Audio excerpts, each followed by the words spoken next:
যাদবপুর বিশ্ববিদ্যালয়ে প্রথম বর্ষের ছাত্রের রহস্যজনক মৃত্যু।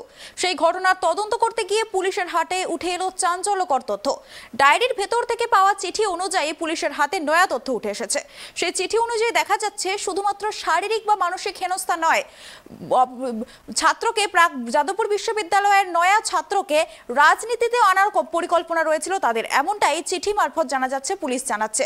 বিস্তারিত জানবো, আমাদের সাথে সরাসরি যাদবপুর বিশ্ববিদ্যালয় থেকে রয়েছে আমাদের প্রতিনিধি অভ্রদীপ। অভ্রদীপ, তোমার থেকে যে বিষয়টা জানতে চাইবো, দেখো স্বপ্নদ্বীপের রহস্য মৃত্যুতে পুলিশের হাতে আরো নয়া তথ্য উঠে এলো। পুলিশের হাতে এসেছে ডায়েরির ভেতরে থাকা চিঠি। সেই চিঠি থেকে কি কি তথ্য পাওয়া যাচ্ছে জানাও আমাদেরকে।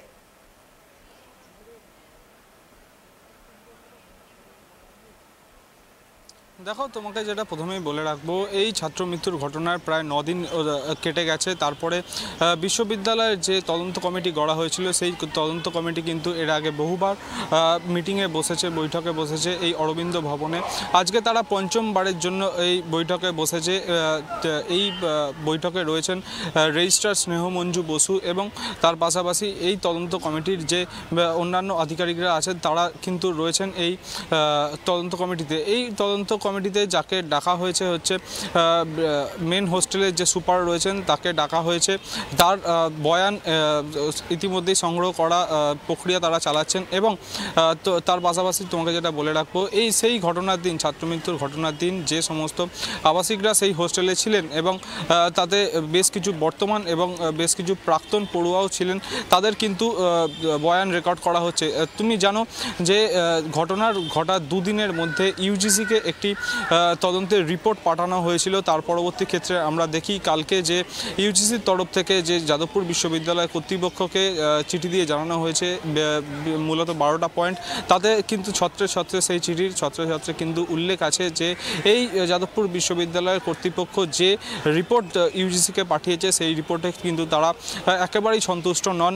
তার জন্য এই যে বৈঠক আজকে চলছে, পঞ্চমবারের যে তদন্ত কমিটির বৈঠক, সেই বৈঠক থেকে যে তথ্য প্রমাণ উঠে আসবে, সেই তথ্য প্রমাণ কিন্তু যাদবপুর বিশ্ববিদ্যালয়ের কর্তৃপক্ষ এবং অ্যান্টি র্যাগিং কমিটিকে তুলে দিতে হবে। সেই রিপোর্ট থেকে তৈরি হবে একটি চূড়ান্ত রিপোর্ট। সেই চূড়ান্ত রিপোর্ট কিন্তু এই সপ্তাহের মধ্যেই ইউজিসিকে আবারও পাঠাতে চলেছে যাদবপুর বিশ্ববিদ্যালয়।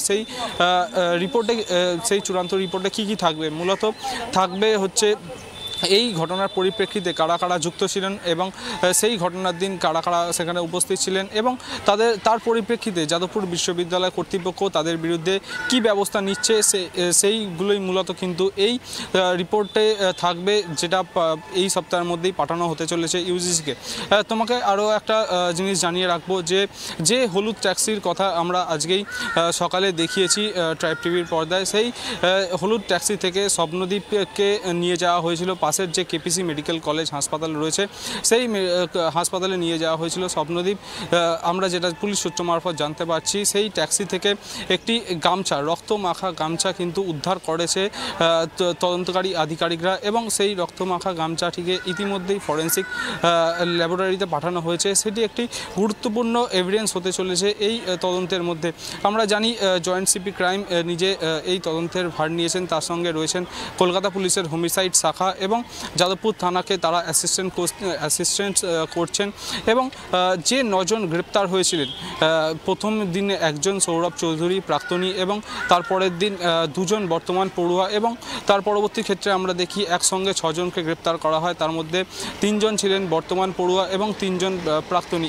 এই 9 জনকে মুখোমুখি বসিয়ে কিন্তু আরও বেশ কিছু নাম উঠে এসছে যারা সেই দিন ঘটনার সময় সেই হোস্টেলেই বা বারান্দার যে করিডোর থাকে সেই করিডোরে উপস্থিত ছিলেন। আরও বেশ কিছু নাম উঠে এসেছে, তাদের বিরুদ্ধে কিন্তু যাদবপুর থানার পুলিশ এবং লালবাজারের গোয়েন্দাদের হাতে তথ্য প্রমাণ উঠে এসেছে এবং সেই তথ্য প্রমাণের ভিত্তিতেই কিন্তু এই বাদবাকি যাদের নাম উঠে এসেছে তাদের কিন্তু তদন্তের খোঁজ চালাচ্ছে লালবাজারের তদন্তকারী আধিকারিকরা। তৃপ্তি, স্বপ্নদ্বীপ ছিল বাংলা বিভাগের ছাত্র, কিন্তু সে ছিল ইঞ্জিনিয়ারিং বিভাগে। সেখানে একটা রাজনীতির যোগ উঠে আসছে, এই যোগটা কতটা স্পষ্ট?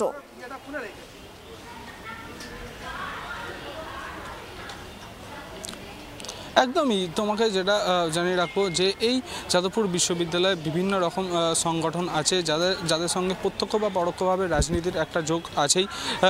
তারা কিন্তু সেই যারা নতুন বর্ষের ছাত্র পড়তে আসে বিশ্ববিদ্যালয়ে এবং যারা হোস্টেলে থাকে তাদের কিন্তু একটা রাজনীতিতে নামানোর একটা প্রচেষ্টা চালিয়ে থাকেন এই যারা সিনিয়র ক্লাসের ছাত্রছাত্রীরা রয়েছেন। এবং আমরা প্রথম দিন থেকেই দেখছি যে যাদবপুর হোস্টেলের 20 জন প্রাক্তনীদের নাম উঠে এসেছিলো।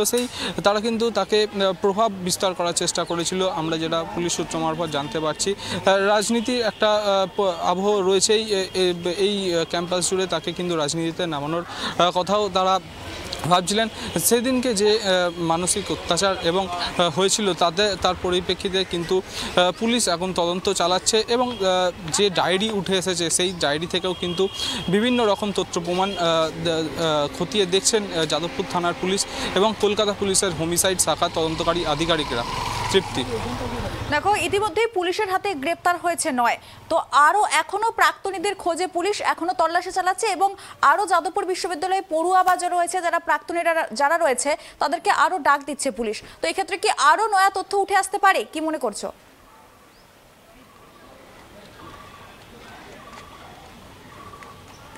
একদমই তোমাকে এর আগেও যেটা বললাম যে এই যে 9 জনকে গ্রেপ্তার করেছে ইতিমধ্যে কলকাতা পুলিশের গোয়েন্দারা, তাদের কিন্তু মুখোমুখি বসিয়ে বিভিন্ন নাম উঠে আসছে সেদিনকে সেই ঘটনার সময় যারা উপস্থিত ছিলেন ক্যাম্পাসে এবং যারা সেই দিনকে ওই করিডোরে উপস্থিত ছিলেন তাদের আরও বেশ কিছু নাম উঠে এসেছে, খোঁজ মিলেছে। তাদের বিরুদ্ধে কিন্তু যথেষ্ট গুরুত্বপূর্ণ তথ্য প্রমাণ ইতিমধ্যেই উঠে এসেছে তদন্তকারী আধিকারিকদের হাতে এবং সেই সমস্ত নাম কিন্তু তারা ইতিমধ্যেই হোস্টেল ছেড়ে আমরা দেখেছি তদন্ত করতে গিয়ে তদন্তকারী আধিকারিকরা দেখেছেন মেন হোস্টেলে যে আবাসিক সংখ্যা ছিল তদন্তের ঘটনা ঘটার পরের দিন থেকেই তদন্ত যখন শুরু হয় তারপর থেকেই মেন হোস্টেলের আবাসিক সংখ্যা কমতে থাকে। তাদের খোঁজ চালাচ্ছে কিন্তু তদন্তকারী আধিকারিকরা এবং আরও কিছু গ্রেপ্তারি হতে পারে বলেই মনে করা হচ্ছে পুলিশের তরফে। এবং তোমাকে যেটা জানিয়ে রাখবো আরও এই যে তদন্ত কমিটি বৈঠকে বসেছে যাদবপুর বিশ্ববিদ্যালয়ের তদন্ত কমিটি, তাদের বক্তব্য আরও বেশ কিছু 100 জন মতো আবাসিক অর্থাৎ যারা সেদিনকে মেন হোস্টেলে উপস্থিত ছিলেন তাদের প্রত্যেকের কিন্তু বয়ান রেকর্ড করা হচ্ছে। আমরা জানি যে কালকেই ইউজিসির তরফে করা একটি চিঠি এসে পৌঁছেছে, তাতে তারা সন্তুষ্ট নন যে এই যাদবপুর বিশ্ববিদ্যালয় কর্তৃপক্ষ যে তদন্ত রিপোর্ট পাঠিয়েছিল তাতে তারা একদমই খুশি নন। 10 দিনের মধ্যে কিন্তু তারা আবারও চূড়ান্ত রিপোর্ট চেয়ে পাঠিয়েছেন। তার ফলেই কিন্তু যাদবপুর বিশ্ববিদ্যালয়ের রেজিস্ট্রারের নেতৃত্বে এবং এই তদন্ত কমিটির যারা আধিকারিকরা রয়েছেন তাদের নেতৃত্বে কিন্তু ইতিমধ্যেই অরবিন্দ ভবনে একটি বৈঠক শুরু হয়েছে। তাতে ডাকা হয়েছে হোস্টেলের সুপারকে, তার বক্তব্য তার যেরকম বয়ান রেকর্ড করা হচ্ছে তার পাশাপাশি বিভিন্ন ছাত্রছাত্রীদের বয়ান রেকর্ড করা হচ্ছে। তাদের যে গুরুত্বপূর্ণ তথ্য প্রমাণগুলো উঠে আসবে সেই তথ্য প্রমাণের ওপর ভিত্তি করেই যে রিপোর্ট তারা তৈরি করবেন সেই রিপোর্ট কিন্তু তারা পাঠাবেন যাদবপুর বিশ্ববিদ্যালয়ের কর্তৃপক্ষকে এবং অ্যান্টি র্যাগিং সেল যে রয়েছে, অ্যান্টি র্যাগিং কমিটির যে রয়েছে যাদবপুর বিশ্ববিদ্যালয়ে তাকে পাঠাবেন এবং তারপরেই সেই চূড়ান্ত রিপোর্ট 10 দিন যেহেতু ইউজিসি যেহেতু 10 দিন সময় দিয়েছে তার মধ্যেই কিন্তু তাদের এই তদন্তের যে চূড়ান্ত রিপোর্ট সেটা পাঠাতে হবে। তারপরে কিন্তু ইউজিসি কি সন্তুষ্ট হচ্ছেন বা ইউজিসি সন্তুষ্ট হচ্ছেন কিনা সেটাও দেখার বিষয় থাকবে। তৃপ্তি, ধন্যবাদ অপরাধীব আমাদেরকে এই বিষয়ে বিস্তারিত জানানোর জন্য। আবার